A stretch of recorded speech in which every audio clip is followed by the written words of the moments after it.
manusia-manusia yang dulu itu barbar, belum mengenal peradaban katanya, atau belum mengenal apa ya, kemajuan lah bagi dia ya, adalah orang-orang yang masih di kelompok-kelompok ini nih. Apakah kita sekarang ada nggak di dunia yang bisa dikategorikan kalau merujuk kepada si Edward Tyler ini, orang masih di savagery atau barbarism ini? Ada. Karena definisi mereka sebagai masyarakat sipil, kok sipil, masyarakat yang berbudaya, Western civilization, menurut dia orang yang sudah berbudaya itu adalah berdasarkan peradaban, definisi peradaban Barat, bukan peradaban Timur. Jadi kalau misalnya nih contoh, kalau dia mengambil contoh misalnya menerapkan ini kepada orang di Papua, dia bisa bilang, wah orang Papua itu masih kelompok yang barbarism. Karena bagi dia yang di kelompok barbarisme mungkin ya, makan daging mentah, tidak berpakaian, yang seperti itu.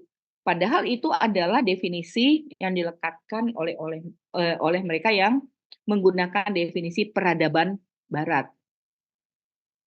Sedangkan bagi orang di Indonesia, misalnya ya, yang sering mengenakan kain segini nih ya, kain kalau perempuan-perempuan di Bali mungkin, bahkan di daerah di Sumatera, ada aja yang pakai kain segini. Kita nggak bilang itu dia apa namanya orang barbar kok pakai nggak pakai baju atau gimana gitu, atau di Papua ya dengan pakaian laki-lakinya hampir tidak berpakaian, perempuannya juga demikian.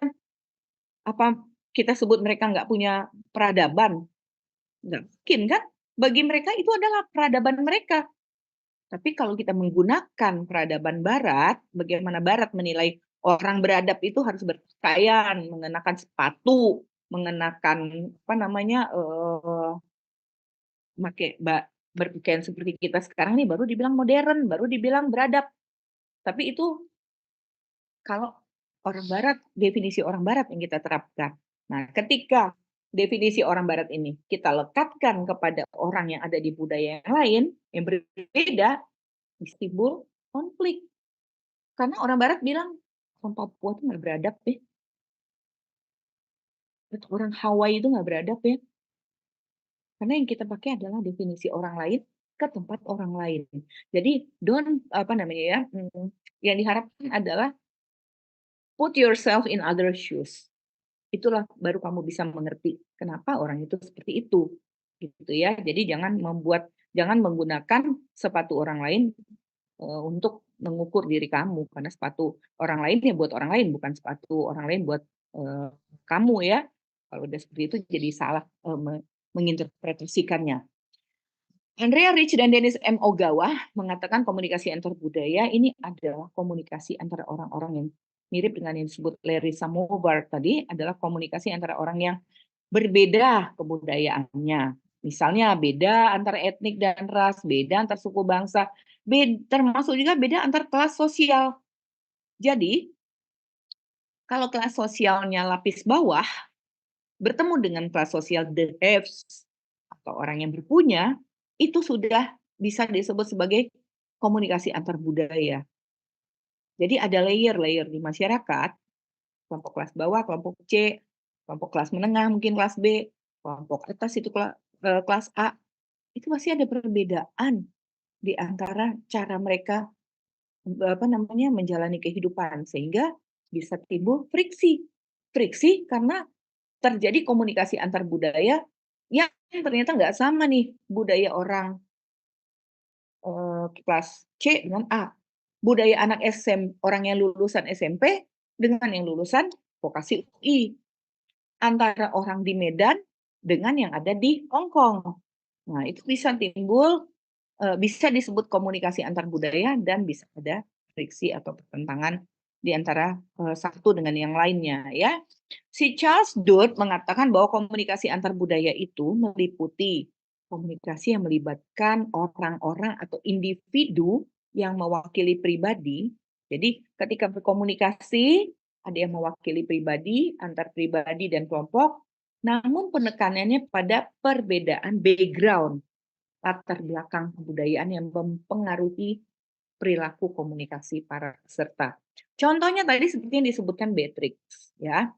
Jadi berkomunikasi nih, Beatrix dari daerah Batak, dengan si Rizky dari Sunda.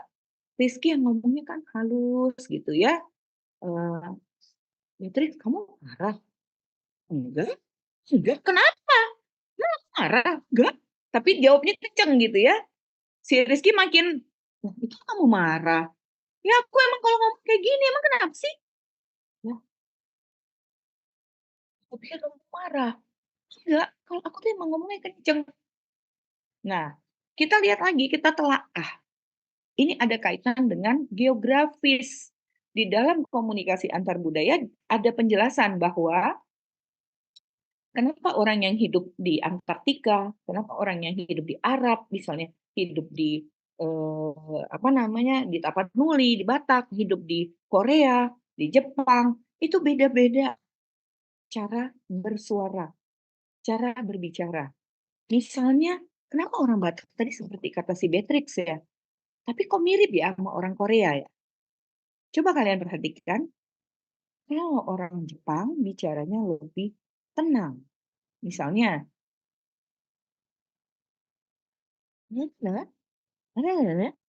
gitu ya tone-nya ya. Tapi ketika Korea, mmm, "Annyeonghaseyo," kenceng. Nah, kita lihat lagi ke, apa namanya, geografisnya. Di Tapanuli itu banyak gunung-gunung. Gunung kalau kalian nonton film agak lain mungkin atau Ngeri-Ngeri Sedap ya, lihat Toba, Danau Toba, lalu ada gunung. Orang berbicara kalau pelan, dia nggak akan bisa nembus gunung sana. Jadi bicara, "Woi, lagi ngapain?" Ada echo, dari sana nyaut, "Kita baru mau nyebrang." Jadi sudah kebiasaan suaranya tuh kenceng. Orang di Korea juga demikian katanya, kenceng ngomongnya. Kalau nggak kenceng nggak dengar tuh. Jadi, "Annyeonghaseyo, naik naik ngomongnya. Kalau di Jawa, kalau kalian perhatikan di Jawa rata-rata plain. Karena semuanya di sini tuh tidak seperti Sumatera yang ada bukit barisan. Kalau di Jawa semuanya plain, jadi orang pun nggak perlu teriak kalau ngomong, ya kan? Bicara kalem, "Mau ke mana Teh? Ke warung?" Pelan aja udah.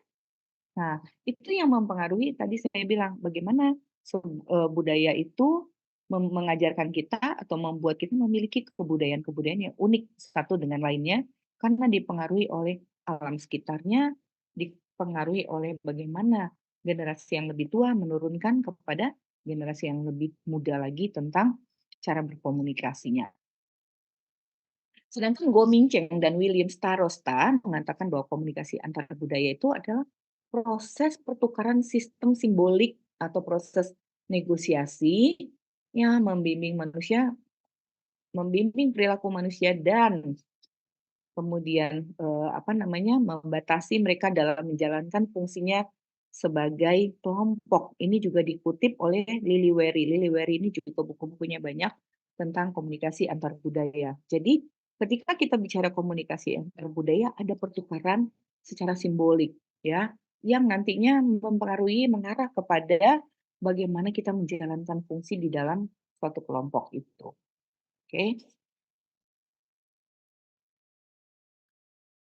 Definisi lain juga nih tadi saya udah sebut delivery ada banyak ya, dia apa namanya, menelaah tentang kajian-kajian komunikasi antar budaya.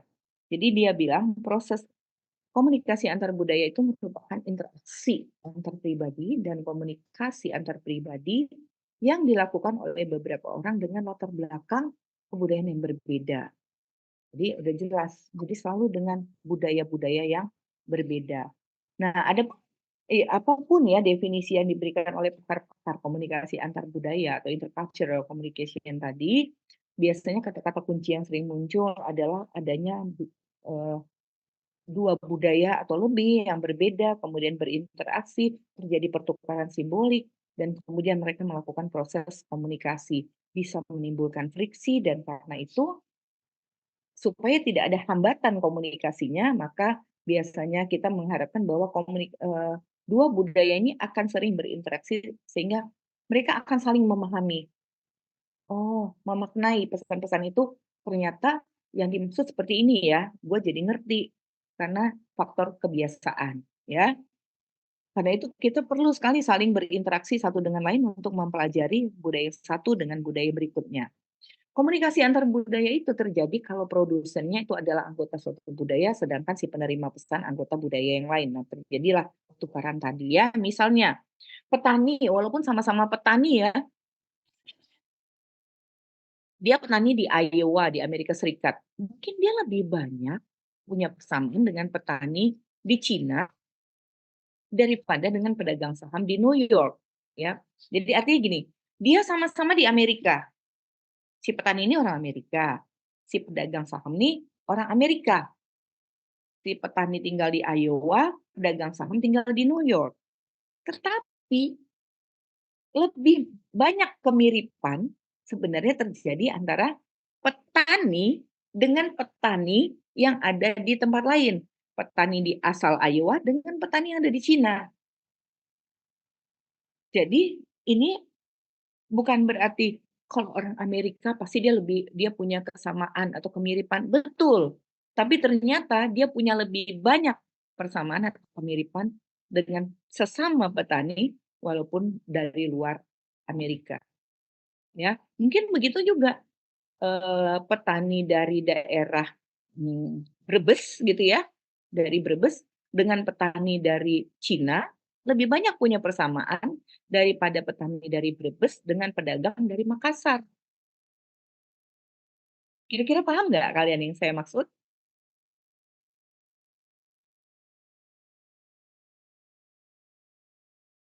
Halo? Paham ya? Oke. Nah, 3 prinsip penting dalam komunikasi antar budaya. Ini perlu kita ingat-ingat. Yang pertama, komunikasi itu adalah suatu sistem sandi bersama yang tentu saja terdiri dari 2 aspek, yaitu verbal dan non-verbal. Kalau suatu sistem bersama, kalau nggak adanya, sistem bersama tersebut, tidak terjadi sorry sebentar ya, tanpa suatu sistem bersama komunikasinya tidak mungkin terjadi, ya. Jadi harus ada suatu sistem bersama sehingga komunikasinya jalan.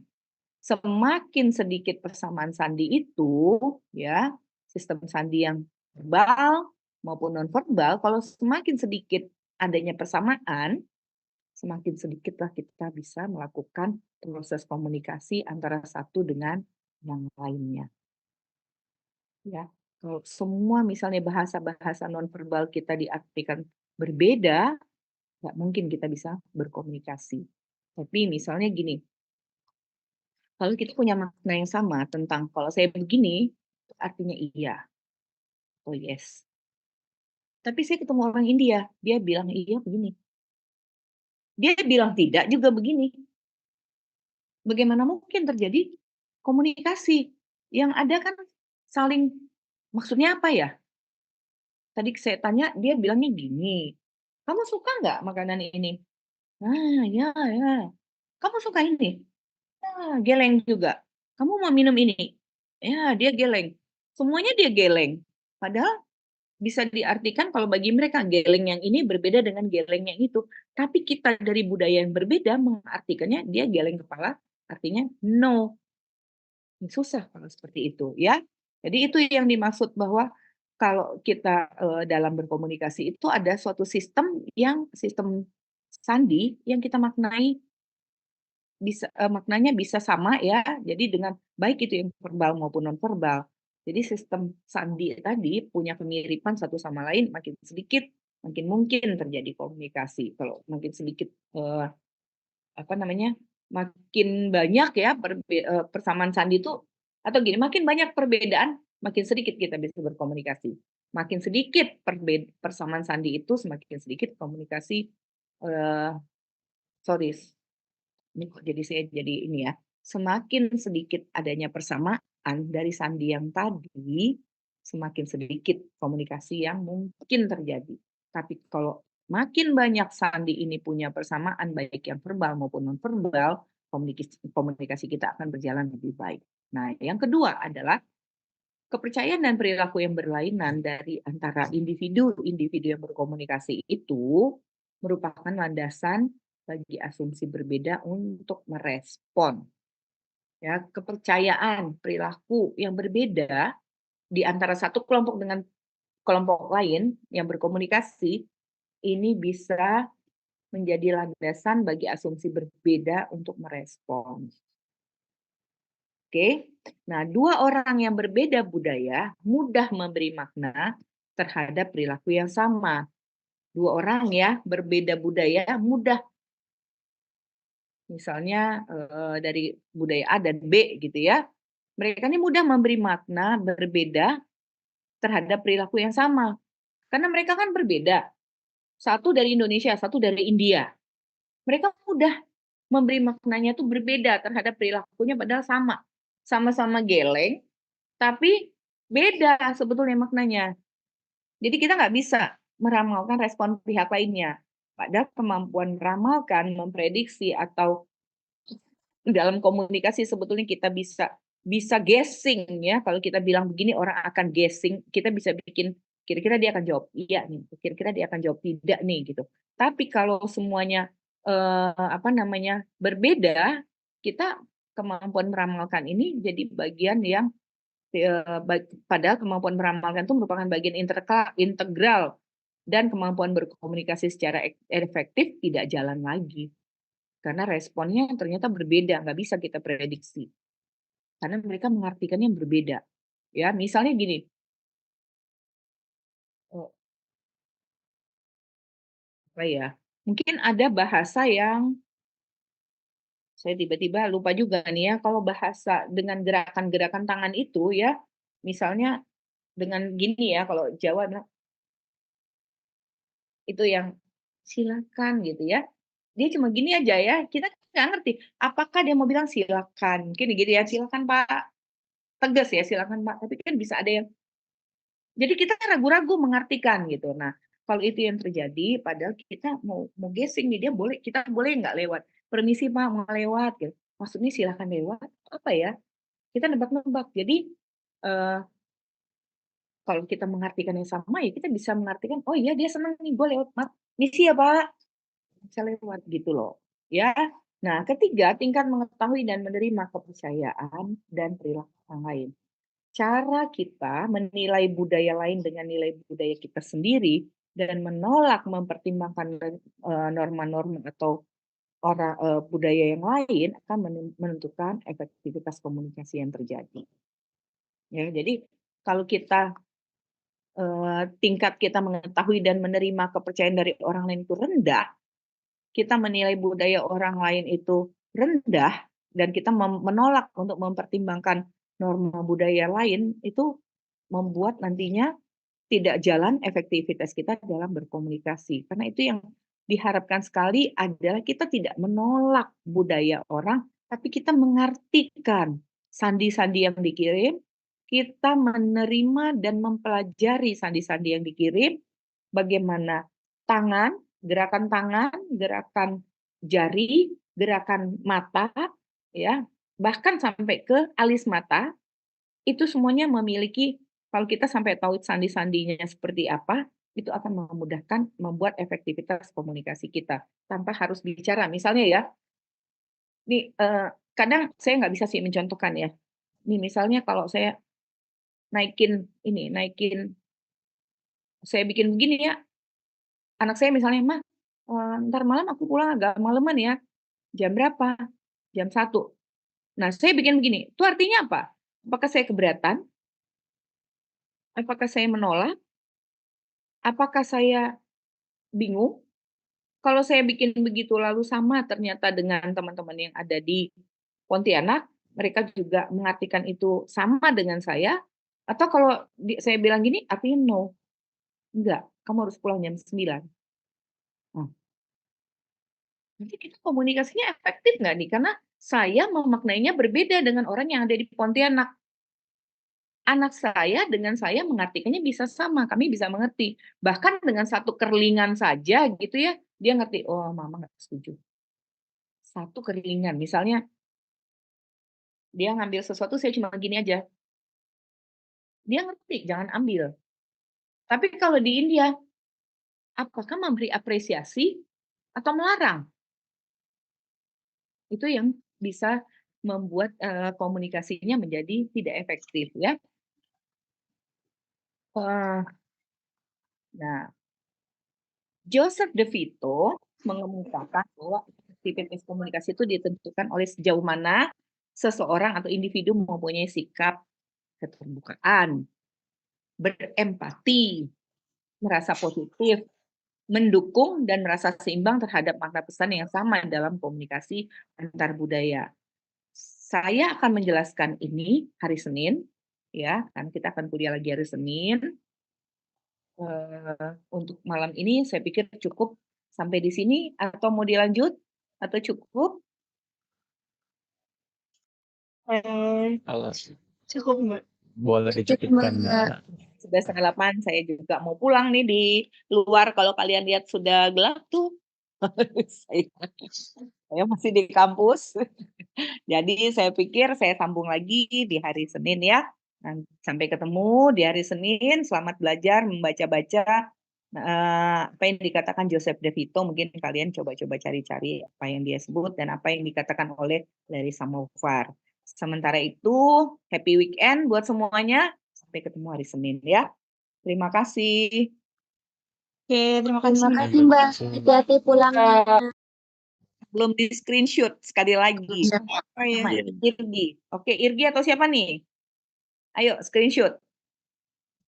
Novel saja, Mbak. Novel.